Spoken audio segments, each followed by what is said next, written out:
Bonjour à tous, nous sommes le 2 décembre et nous sommes donc aujourd'hui à 197 jours de la titularisation de Dimitri Payet en ouverture de l'Euro. Et comme j'ai pu vous l'expliquer hier, jusqu'au 25 décembre, une vidéo par jour sur un but qui m'a marqué sur la dernière décennie. Donc on est déjà le 2 décembre, je suis déjà au bord du burn-out, mais on va tenir le coup et on va aller jusqu'à ce 25 décembre. Comme vous l'avez vu hier, le premier épisode de ce calendrier de l'Avent, c'était le but extraordinaire de Zlatan Ibrahimovic, vidéo que je vous invite à voir ou revoir en cliquant ici. Mais pour ce deuxième épisode, je vais parler d'un but que j'ai eu la chance de vivre au stade.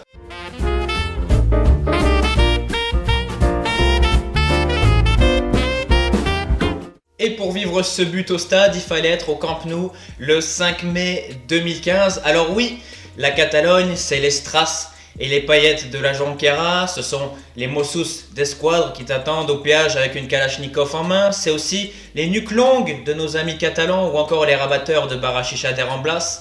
Mais la Catalogne, c'est surtout le Barça et le Camp Nou. Vous l'avez sûrement deviné, ce 5 mai 2015, c'est la date de la fameuse demi-finale entre le FC Barcelone et le Bayern. Le Barça de la MSN face au Bayern de Pep. Et c'est effectivement un match que j'ai eu la chance de voir en tribune avec deux très bons amis à moi, à qui je fais bien évidemment une bise s'ils regardent cette vidéo. Et dans ce genre de match, d'un niveau tactique et d'un niveau technique très haut, il faut souvent compter sur un exploit individuel pour débloquer la situation. Et cet exploit individuel, il va intervenir à la 77e minute. Après avoir laissé passer l'orage d'un premier quart d'heure catastrophique, le Bayern contient avec maîtrise le Barça pendant près de 77 minutes. Face à un Bayern ultra solide, le Barça de la MSN n'arrive pas à trouver la clé, n'arrive pas à trouver la solution. Mais ça, c'était jusqu'à l'apparition d'un petit Argentin de Rosario, 1m69 selon la police, 1m70 selon les manifestants, qui décide à la 77e minute de faire basculer ce match. Et ça part d'un exploit individuel de Daniel Alves sur son côté droit. On rappelle que depuis, Daniel Alves a laissé son couloir droit à Alex Vidal, à Sergi Roberto et à Nelson Semedo. Donc ça, c'est juste une petite contextualisation rapide. Certes, c'est très bas, c'est mesquin, mais ça mange pas de pain. Et donc Daniel Alves fait cet exploit côté droit, trouve Messi et malheureusement pour le Bayern, c'est l'une des premières fois que le Bayern baisse sa garde sur Messi et lui laisse 1 ou 2 mètres d'espace. Messi contrôle et en une demi-seconde, il fusille le petit filet de Manuel Neuer. Le match est enfin débloqué et le Barça mène 1-0. Mais le pire reste à venir pour le Bayern. Fusiller Manuel Neuer n'a pas suffi à Lionel Messi et il décide de remettre le couvert de façon encore plus violente 3 minutes plus tard. Car quand à la 80e minute, Jérôme Boateng intervient pour couper l'élan de Lionel Messi, il est très loin de se douter qu'une dizaine de secondes plus tard, le petit Argentin va l'envoyer au fond de la mer. Car oui, on en arrive au but qui nous intéresse, au but qui fait l'objet de cette vidéo. Et ce but, il intervient donc à la 80e minute. Ivan Rakitic trouve d'un extérieur Lionel Messi dans l'intervalle. Et là, Lionel Messi se retrouve en 1 contre 1 face à Jérôme Boateng, face au meilleur défenseur du monde à cette époque. Messi fixe Boateng, fait semblant de repiquer pied gauche avant de le crocheter intérieur. Le temps que Boateng réalise ce qui est en train de se passer, il est déjà trop tard. Tout va beaucoup trop vite. Boateng prend la tempête et pendant ce temps-là, Lionel Messi se permet de piquer pied droit Manuel Neuer, le meilleur gardien du monde. En seulement 3 minutes, Lionel Messi vient de faire basculer un match qui paraissait ultra verrouillé sur 2 exploits individuels qu'il ne doit vraiment qu'à lui-même. Et des tribunes, c'est encore plus violent parce que moi, à ma place, j'avais vraiment l'action en face. Et au moment où Lionel Messi feinte son crochet extérieur pour rentrer intérieur, on voit littéralement l'assassinat en direct aux premières loges. On voit la chute et la mort d'un défenseur sous les yeux. Et tout ça avant de conclure sur un piqué pied droit sur Manuel Neuer. Et c'est vrai qu'on critique à juste titre souvent l'ambiance du Camp Nou, mais sur cette action-là, je peux vous garantir que les tribunes se transforment en véritable four. Alors pourquoi parler de ce but? Il y a plusieurs raisons. La première raison, c'est évidemment la violence de ce but. On peut pas en tenir rigueur à Jérôme Boateng, on peut pas lui en vouloir d'avoir anticipé un crochet extérieur de Lionel Messi.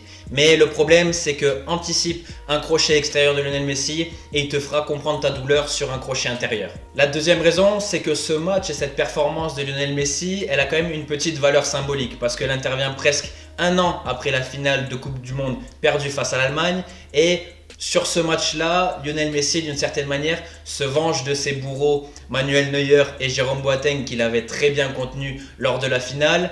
et il leur fait mordre la poussière sur ce match parce que c'est lui qui décide vraiment de l'issue de cette demi-finale et qui fait la différence en humiliant Neuer et en humiliant Boateng. Et la troisième raison qui est pour moi la plus intéressante et qui est pour moi la plus importante, c'est que ce genre de performance-là, ce genre de match-là de Lionel Messi, ça permet quand même de rappeler à tout le monde ou à tous ceux qui y croient que la légende selon laquelle Lionel Messi serait absent des grands matchs, c'est vraiment une vaste invention. Parce que je vous invite en commentaire à me donner des exemples de matchs d'une telle importance, à savoir une demi-finale de Ligue des Champions ou mieux, qui basculent sur deux énormes exploits individuels d'un seul joueur. Car oui, débute en demi-finale, débute en finale, ça arrive, des joueurs en mettent, il n'y a pas de souci là-dessus. Mais il faut bien resituer le contexte de ces deux buts et voir ces deux buts, comment ils arrivent, comment ils sont créés, et se rendre compte que c'est vraiment deux buts qui ne tiennent qu'à Messi, deux buts qui sont de véritables exploits individuels parce qu'on a une frappe lumineuse de 23 mètres petit filet et que derrière 3 minutes après on a Messi qui humilie le meilleur défenseur du monde en 1 contre 1 avant de mettre une balle piquée pied faible sur le meilleur gardien du monde. Donc si vous avez des exemples de ce genre de match qui basculent sur des exploits purement individuels, n'hésitez pas à me les donner en commentaire parce que moi de mon côté j'ai cherché mais j'ai pas trouvé de performance similaire ou comparable à celle de Messi ce soir-là face au Bayern, et ce serait malhonnête de dire que cette performance de Lionel Messi face au Bayern elle est rare parce que on pourrait tous ensemble s'asseoir autour d'une table et citer un par un des matchs et des gros matchs que Lionel Messi fait basculer seul individuellement ou même des très grosses performances de Lionel Messi dans des grands matchs qui ne suffisent malheureusement pas à compenser un collectif défaillant, que ce soit notamment avec l'Argentine ou même avec le Barça, parce que le meilleur exemple qu'on pourrait citer, c'est la demi-finale retour de Lionel Messi à Anfield, où beaucoup de monde ont considéré que le match de Messi était raté, alors que si on regarde le match, si on se concentre sur le match de Messi, on se rend compte que sur ce match-là, dans un collectif qui est catastrophique, Lionel Messi délivre peut-être 3 ou 4 énormes balles de but sur ce match. Et si vous avez la flemme de chercher, il suffit juste de remonter un peu moins de 24 heures en arrière et de voir ce Atlético Madrid-Barcelone où Barcelone est pitoyable sur l'ensemble du match, mais à la 87e minute du match, Lionel Messi décide de faire un sprint à 40 mètres, 45 mètres des cages de l'Atlético, de s'appuyer sur Luis Suarez et de mettre une passe au petit filet de Jan Oblak et de décider une nouvelle fois de l'issue d'un match du FC Barcelone et en plus d'un gros match parce que c'est devenu une habitude avec lui. Donc voilà, le deuxième épisode de ce calendrier de l'Avent s'achève sur ce but historique, sur ce but légendaire du sextuple Ballon d'Or, vu qu'il va recevoir son 6e Ballon d'Or ce soir. N'hésitez pas à dire dans les commentaires ce que vous avez pensé de ce but, ce que vous pensez de la légende selon laquelle Lionel Messi disparaîtrait dans les grands matchs. On se retrouve dès demain pour une 3e vidéo et un 3e épisode du calendrier de l'Avent. N'hésitez pas à mettre un pouce bleu sur la vidéo si elle vous a plu, à vous abonner à la chaîne, c'est très important, à cliquer sur la cloche parce que comme je vous l'ai dit, il va y avoir une vidéo par jour jusqu'au 25 décembre, donc ce serait dommage de rater les notifications et on se retrouve très bientôt, dès demain, pour une nouvelle vidéo.